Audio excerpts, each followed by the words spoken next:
Salut à toutes et à tous. Je commence avec vous aujourd'hui un tutoriel autour de App Inventor. App Inventor est destiné à l'initiation des novices à la programmation par la création d'applications mobiles. Le but de cette vidéo est de présenter App Inventor et ses fonctionnalités pour vous donner envie de vous lancer dans la programmation et plus spécifiquement la création d'applications mobiles compatibles avec le système d'exploitation Android. MIT est un logiciel de programmation visuelle qui a été conçu par l'entreprise Google et MIT aux États-Unis en 2009. C'est un logiciel open source, c'est-à-dire gratuit, accessible en ligne. Passons maintenant à l'installation. Pour démarrer avec App Inventor, il suffit d'avoir une adresse Gmail. Allons-y pour voir comment ça marche. Donc, on écrit tout d'abord App Inventor dans la zone de recherche. On accède à ce lien. Ici, il va nous demander l'adresse email qu'on va utiliser pour accéder à App Inventor. Donc, on choisit. En premier lieu, il va nous demander de lire la charte et d'accepter les termes du service. On clique sur Continuer. Voilà, et Close. Voilà l'interface de démarrage de App Inventor. Il y a la possibilité de changer la langue de App Inventor. Pour moi, je vais changer en français. Ensuite, je vais commencer un nouveau projet. Il faut faire attention, le nom du projet ne doit contenir ni des espaces ni des symboles. Donc je vais choisir premier projet.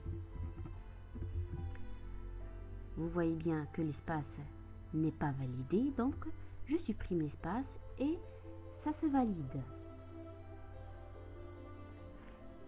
On a deux interfaces.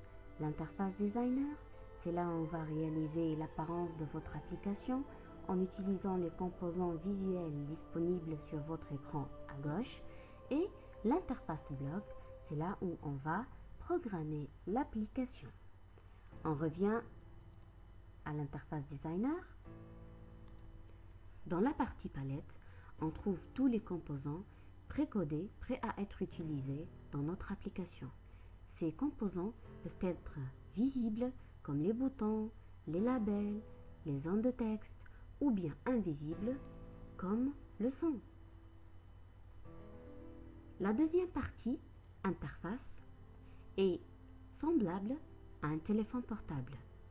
Si on ajoute par exemple un bouton dans l'interface, ça va être ajouté dans la troisième partie, composants. Ici, on peut renommer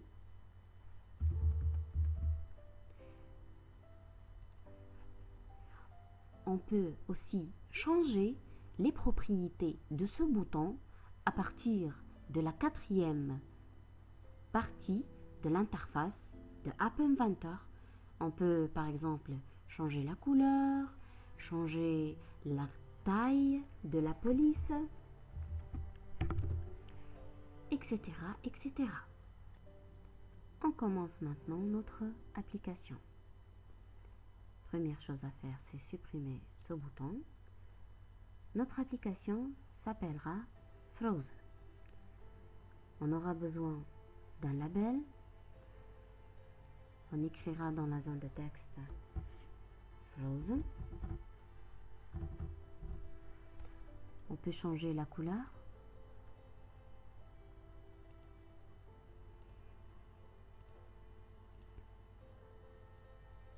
Agrandir la taille. 60.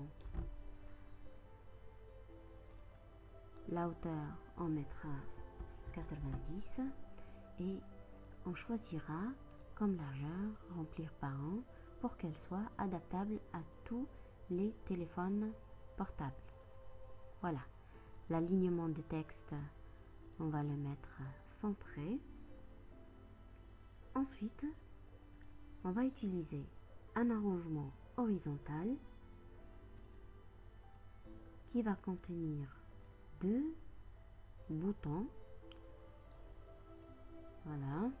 Le bouton 1, on va le nommer Anna.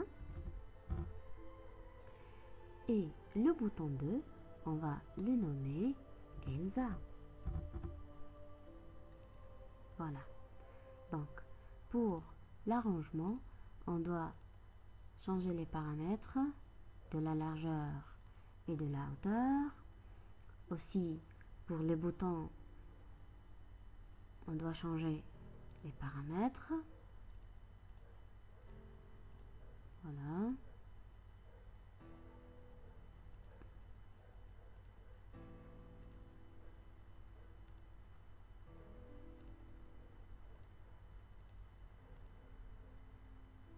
Et voilà. Maintenant, on va insérer pour chaque bouton son image. Pour cela, on doit charger le fichier à partir de l'ordinateur, par exemple celle-là. Et on va charger la deuxième image. OK. Pour le bouton Anna, on va sélectionner l'image de Anna. Et pour Elsa, on va sélectionner l'image de Elsa. Voilà. Remarquez ici qu'il y a écrit texte pour bouton 2 et texte pour bouton 1. On doit les supprimer.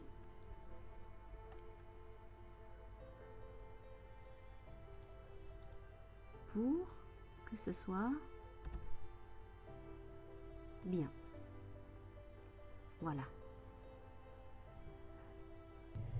On a besoin aussi d'un autre élément invisible à partir de médias. On va prendre le texte à parole, l'insérer dans l'interface. Il va être affiché en dessous de l'interface et ajouter aussi dans les composants nécessaires au bon fonctionnement de notre application. Maintenant que l'interface de notre application est terminée, on va passer à la partie programmation de notre application. On clique sur l'interface bloc. On remarque que dans la partie à gauche, on trouve des éléments précodés, notamment contrôle.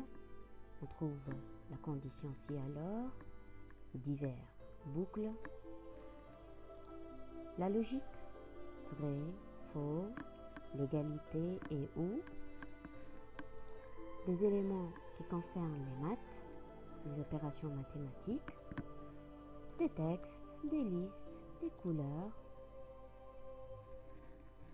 Et on trouve aussi les éléments qu'on a déjà intégrés dans notre interface.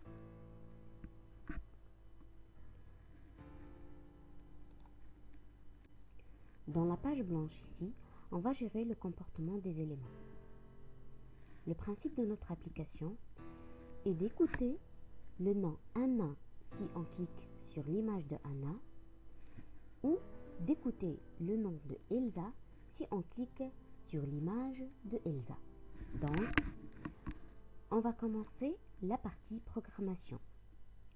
Voilà, donc si on clique sur le bouton Anna, on prend ce bloc, on va appeler le texte à parole pour qu'il nous dise le message Anna. Donc, on doit écrire ici Anna. Voilà. On répète la même chose pour le bouton Elsa. Ici, on peut faire simple. Il suffit de dupliquer, de mettre la commande ici et de changer juste le mot à dire. Voilà. La dernière phase de notre travail, c'est la simulation de notre application. La simulation ou le test peut se faire avec trois méthodes. La première, c'est l'utilisation d'un câble USB pour lier l'ordinateur au téléphone portable et tester. La deuxième méthode, c'est l'utilisation d'un émulateur. Il s'appelle IA2 Starter. Vous pouvez le télécharger gratuitement et l'installer sur votre ordinateur. Et la troisième méthode, c'est l'utilisation de IA Companion qui va générer un code QR. Ce code va être lu par un logiciel qui doit être préalablement installé sur votre téléphone portable. Le logiciel s'appelle MIT IA2 Companion. Il est disponible gratuitement sur Google Play Store.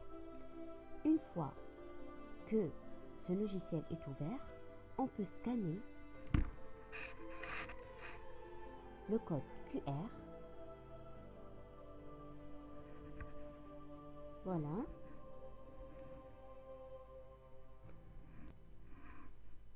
Notre interface est affichée sur notre téléphone. On teste. Donc, on clique sur l'image de Anna. On clique sur l'image de Elsa. Anna. Elsa. J'espère que cette vidéo vous a été bien bénéfique. Merci pour votre attention. N'hésitez pas de vous abonner à ma chaîne. À la prochaine. Bye bye.